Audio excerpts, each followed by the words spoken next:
Kanchipuram వకుడా silks నాణ్యత మా ప్రాధాన్యత. మదీనాగూడ, మియాపూర్, హైదరాబాద్ లో త్వరలో శుభారంభం. ఎన్ని సినిమాలు చేసి ఉంటాం మొత్తం దాదాపుగా? దగ్గర గుర్తులేదు కానీ ఒక 40 పైన చేసింట. దాంట్లో చెప్పుకోదగ్గ పెద్ద సినిమాలు ఒక 10 ఉన్నాయి. నేనే రాజు నేనే మంత్రి, దాని తర్వాత సమంతకమణి, తర్వాత కృష్ణార్జునం, నువ్వు తోపురా, పేపర్ బాయి, తర్వాత A1 ఎక్స్ప్రెస్, కొండపొలం, జాంబీరెడ్డి, ఇంకా ఉన్నాయి, చాలా ఉన్నాయి, గుర్తురావట్లే. మహేష్ విట్ట అని పెట్టగానే నువ్వు చేయలేని సినిమాల పేర్లు వచ్చినాయి ఏంటి? నాకు అర్థం కాదు. మన మహేష్ ఆచంట ఉన్నాడు కదా, అంటే కొన్ని సినిమాలకి ఏమైందంటే మహేష్ విట్ట, కొన్ని సినిమాలకి ఏంటంటే నేను ఆ సినిమాలో ఉండను కానీ ఎండ్ క్రెడిట్స్ లో నా పేర్లు వచ్చింటాయి, బింబిసారా వాటిల్లో. ఎందుకు అంటే తెలియదు. ఇప్పుడు డైరెక్టర్లు ఏంటంటే మహేష్ ని పిలవండి అని చెప్పేసి మొత్తం లిస్ట్ ఇచ్చేస్తారు, ఆర్టిస్టులు ఇది కావాలని. వీళ్ళు ఫస్ట్ నుంచి నాతో మాట్లాడతారు. రీసెంట్ డాకు మహారాజ్ కూడా అందులో నన్ను పిలిచారు. ఓకే, ఇట్లా 25 days క్యారెక్టర్ అమ్మ, 15 days షెడ్యూల్ అన్నారు. ఓకే అనుకున్నా, మొత్తం అంతా మాట్లాడేసిన. రేపు మధ్యాహ్నం బయలుదేరాలి. ఈరోజు మధ్యాహ్నం ఫోన్ చేసి లేదండి ఆ క్యారెక్టర్ సత్య వేస్తున్నాడు అని. ఇట్లా ఏంటంటే చాలా సినిమాల్లో నా పేరు అనుకొని లాస్ట్లో నన్ను పిలవకుండా వేరే వాళ్ళని పిలవడము. వీళ్ళు ఇంకేంటంటే లాస్ట్లో ఇండికేటర్స్లో పేర్లు వేస్తారు, దాంట్లో లేచి పడేసి ఉంటుంది. అది అట్లా. కార్డు ఉందా నీకు? కార్డు లేదు. ఎందుకు అప్లై చేయలేదా? కార్డు తీసుకోలే ఇంకా. అంటే ఫస్ట్లో తీసుకుందాం అనుకున్నా. ఫస్ట్లో తీసుకుందాం అని పోతే ఎన్ని సినిమాలు చేసినావు అమ్మా అన్నారు. ఒక సినిమా చేసినా సార్ అని. ఓ 4 చేసుకొని రా అమ్మ, మంచి సినిమాలు అన్నారు. సరే ఓకే అనుకున్నా. తర్వాత సినిమాలు చేసుకుందాం అనుకున్నా. అట్లా అయిపోయింది. ఇంకా తర్వాత కొంచెం డల్ అయిపోవడము, ఈ ఫైనాన్స్ ఇప్పుడు కష్టాల్లో ఉండడంలో మళ్ళీ ₹1,00,000 పెట్టి కార్డు ఎందుకు తీసుకోవాలనుకోవడం. ఇప్పుడు మా అసోసియేషన్లో కార్డు కావాలంటే ₹1,00,000 మినిమం. ₹1,00,000 అంత కట్టాలి. నువ్వు కట్టాలి. 3 లక్షలు అంటుంటారు, తెలియదు ఎంత ఉందో అది. అంటే అదే దాని గురించి ఇంకా పూర్తిగా తెలియదు నాకు. తీసుకోవాలి ఖచ్చితంగా తీసుకోవాలి. అంటే ఏంటి తేడా దానికి దీనికి? తేడా ఏముండదు. కార్డుకి ఇప్పుడు నా దగ్గర కార్డు ఉందంటే నాకు పలానా సినిమాలో డబ్బులు రాలేదంటే నేను వెళ్ళి ఛాంబర్లో కేసు పెట్టచ్చు. తర్వాత ఏంటంటే ఈ మా ఎలక్షన్ జరిగినప్పుడు ఓటింగ్ ఉంది కదా, దాని వస్తుంది. ఇంకొకటి ఏంటంటే మాలో కార్డు రావాలంటే నువ్వు డబ్బులు కట్టాలి, నువ్వు చేసిన సినిమా రెఫరెన్స్లు పెట్టాలి. ఈ అబ్బాయి నిజంగానే పలానా సినిమాలో వేసాడని ఒక ఆల్రెడీ కార్డు ఉన్న 2-3 నీకు సైన్ పెట్టాలి. అంత ప్రాసెస్ ఉంది అట్లా. ఓకే, మినిమం ఎన్ని సినిమాలు అవి థియేటర్లో రిలీజ్ అవ్వాలి? నువ్వు మినిమం ఇన్ని మినిట్స్ స్క్రీన్ మీద కనపడి ఉండాలి. ఓకే, అంటే ఊరికి ఎక్కడ వెనకాల కనపడిపోతే కార్డు ఇవ్వరు. అట్లా. మరి అప్లై చేస్తావా? అప్లై చేయాలి ఖచ్చితంగా. కానీ సడన్ గా విట్ట ఎందుకు డౌన్ అవ్వడానికి రీజన్ ఏంటి? అది తెలియదు. డౌన్ అవ్వడానికి ఏంటంటే చెప్తా సింపుల్గా. ఏంటంటే ఇప్పుడు నేను ఎందుకు ఖాళీగా ఉన్నా అనేది నాకు తెలిసిందంటే దాన్ని రెక్టిఫై చేసి ఓవర్కమ్ అవుతాం కదా, అది తెలియదు కదా మనకు. ఎందుకు అది ఏమవుతుంది? అది ఏమైతే తెలియదు. ఇప్పుడు అంతెందుకు, రేపటి నుంచి ఒక 1 week షూటింగ్ అన్నారు. ఓకే, అంతా మాట్లాడేసిన, డేట్లు పంపించాను. నేను డేట్లు లాక్ చేసుకొని పెట్టుకున్నా. ఈ రోజు వరకు నాకు అడ్వాన్స్ పడలేదు. తర్వాత ఇది వాళ్ళు ఫోన్లు ఎత్తట్లా, అసలు కన్ఫామా కాదా ఏంటి అని. ఇప్పుడు రీజన్ తెలియదు నాకు అక్కడ ఏమైంది రీజను అని. ఇప్పుడు కొందరు ఏమంటారు అంటే వీడు ఎక్కువ డిమాండ్ చేస్తారు అంటారు. అవును, ఎక్కువ డిమాండ్ చేస్తారు అంటే. ఎక్కువ డిమాండ్ ఎప్పుడు చేస్తాం? మన చేతిలో 30 భయంకరంగా సినిమాలు ఉంటే డిమాండ్ చేస్తాం. ఇప్పుడు ఇదొకటి ఉంది, ఇది ఎక్కువ తీసుకుంటాడంట అని చెప్పేసి ఒక పుకారుతో ఫోన్ చేయడం. అసలు ఎక్కువ తీసుకోవడం ఏంది? ఇప్పుడు నాకు ఎంత ఇవ్వాలో నీకు తెలుసు, అంతే ఇస్తావు. ఇప్పుడు నువ్వు మార్కెట్కి వెళ్ళి ఒక వస్తువు ఇది కావాలి నాకు ఎంత అంటే నీకు ఐడియా ఉంటుంది కదా మినిమం దీనికి ఎంత పెట్టచ్చు అని. ఇప్పుడు నేను రోజుకు 2 లక్షలు అడిగితే ఇస్తారా? ఇయ్యరు కదా. వాళ్ళు ఏమి ఇవ్వాలి దమ్మ, మా బడ్జెట్ ఇంత అని చెప్తారు కదా. సో వాళ్ళు ఎంత ఇవ్వాలో అంతే ఇస్తారు, కానీ అది ఎందుకో తెలియదు. ఇంకోటి నేను అబ్జర్వ్ చేసింది ఏంటంటే, మనము ఎప్పుడైతే మనకు ఏది యూట్యూబ్ కానీ ఇన్స్టా కానీ ఏదో ఒక రకంగా మనం పేరు తెచ్చుకుంటామో, పేరు తెచ్చుకున్న కొత్తలో మనం ఏమనుకుంటాం, అరే డిమాండ్ చేయొద్దు, రాక అవకాశం వచ్చింది, ఎంతో కొంత చేసేద్దాం. సరే ఎంతో కొంత నువ్వు చేసుకుంటూ వెళ్ళిపోతావు. ఒక 2-3 ఏళ్ళు నువ్వు ఫుల్ నాన్ స్టాప్ సినిమాలు చేసేస్తావు, అయిపోయింది. తర్వాత ఏంటంటే సినిమా వల్లే నీకు అమౌంట్ పెంచుకుంటూ పోతారు. ఇప్పుడు నాకు హైయెస్ట్ రెమ్యునరేషన్ అంటే 50,000 ఇప్పుడు దాకా ఇచ్చింది. అది నేను అడగలేదు, వాళ్ళే ఏమా ఎంత తీసుకుంటామని. ఆ సినిమాకి ఇంత తీసుకున్నా సార్, కనుక్కోండి ఒకసారి, మీరు కొంచెం పెంచి ఇవ్వండి. సరే ఓకే, దానికి ఇంత తీసుకున్నాం అంటే కదా, సరే మనం 50,000 ఇస్తాం, ఓకే సార్ అని చెప్పేసి మనమే చెప్తాం. రేపు మనకు డిమాండ్ తగ్గినప్పుడు ఇదే సినిమా వాళ్ళు తగ్గిస్తారు. 50,000 అంటే లేదమ్మా అంత లేదు బడ్జెట్, నువ్వు ఓకే అంటే చెయ్యి. సరే ఓకే సార్, మీ బడ్జెట్ ఎంత ఉంది? ఒక 20,000 ఉంది సార్. ఓకే పర్లేదు చేసేస్తాను సార్. ఓకే నీకు ఓకే అయితే వచ్చేసేయి. అట్లుంటది.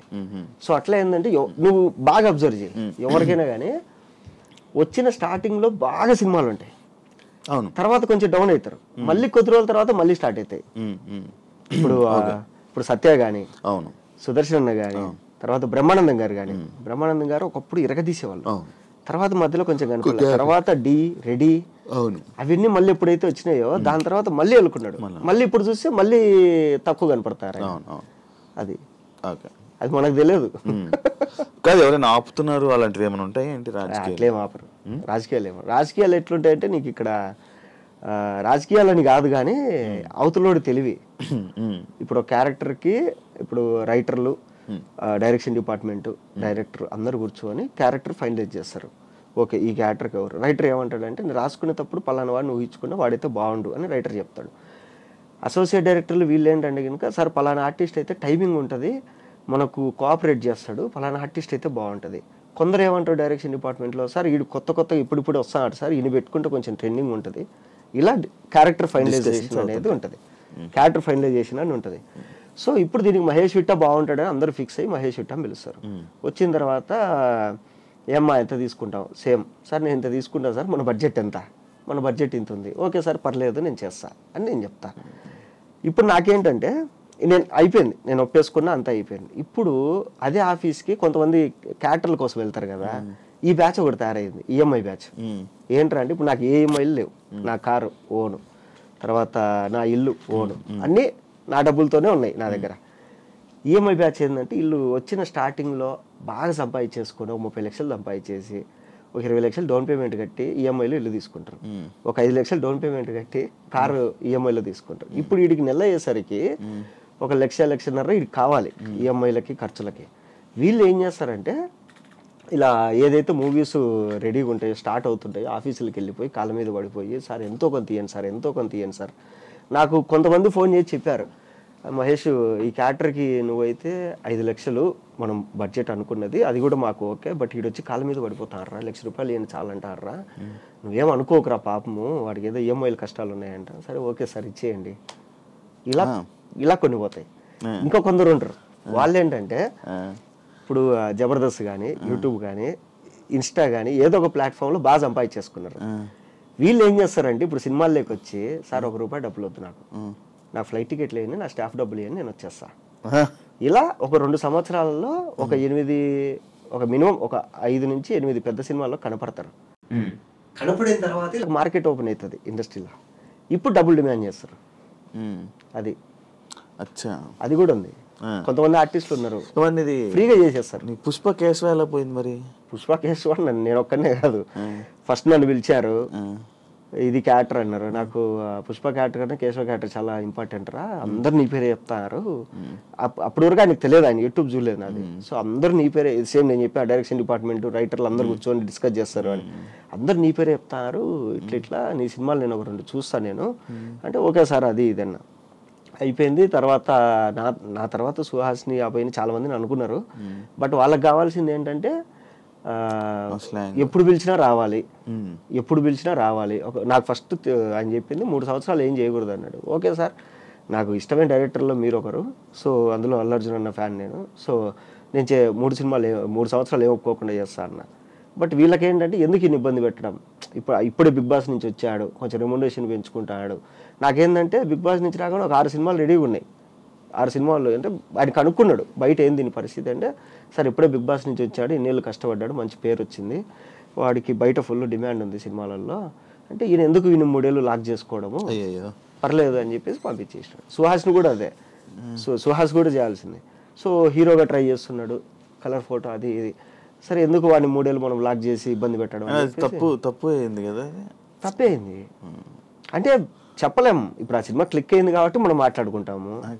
ఒకవేళ అదే కనుక ఏదైనా అయింది అనుకో, అరే అనవసరంగా 5 ఏళ్ళు పోయింది కదా నా లైఫ్ లో అనుకుంటారు కదా, అట్లా. బట్ ఏంటంటే బయట తెలియక నేను ఎందుకు వదులుకున్నా, సుకుమార్ గారు పిలిచి క్యారెక్టర్ రా అంటే నేను మూసుకొని చేయకుండా నేను ఎందుకు వదులుకుంటా. సో ఆయనే ఆలోచించి మనకు సరే ఫ్రీగా ఉన్న వాళ్ళు ఎవరున్నారంటే జగదీష్ కనపడినాడు. జగదీష్ ఏంటమ్మా అంటే, లేదు సార్ సినిమాలు ఇప్పుడే ట్రై చేస్తున్నా అది ఇది, సరే ఓకే వచ్చేసి అని చెప్పేసి ఆ అబ్బాయిని పెట్టేసుకున్నాడు. అది మంచి పడింది. చూసుకున్నావా సినిమా? బాగుంది. నేను పుష్ప 2 షూటింగ్ చేసుకుని వాళ్ళ వైజాగ్ నుంచి వస్తుంటే, నేను ఏదో పని మీద వైజాగ్లో పోతుంటే సేమ్ ఫ్లైట్లో ఈయన ఉన్నాడు. సుకుమార్ గారు ఉంటే గుర్తుపడతారు లేదో లే ఒక్కసారి కదా కలిసింది అన్నది. ఆయన చూసి మహేష్ ఎలా ఉండవు అన్నాడు. సార్ బాగున్నా సార్, ఏంటి సార్ అంటే షెడ్యూల్ ఒకటి కంప్లీట్ అయింది వైజాగ్లో, పోతున్నాం హైదరాబాద్కి. అప్పుడు వేరే ఆయన కనపడి ఆయన ముందరే నన్ను అన్నాడు, ఏంటన్నా నువ్వు చేయొచ్చు కదా కేశవ క్యారెక్టర్ అంటే. సార్ సావు దొబ్బుతాడు సార్, ఇంకా మీరు చెప్పండి సార్ రీజన్ అంటే. ఆయన అన్నాడు, లేదురా నువ్వు అప్పుడప్పుడే కొంచెం సంపాదించుకుంటావు, ఎందుకు నిన్ను లాక్ చేయడం అనవసరంగా అని చెప్పేసి చేయలేదు అని. అప్పుడు నీకు రీజన్ తెలియదు? అప్పుడు తెలిసింది నాకు, అప్పుడు దాకా నాకు తెలియదు రీజన్ ఏంటని. అది ఎందుకు వెళ్ళావు బిగ్ బాస్?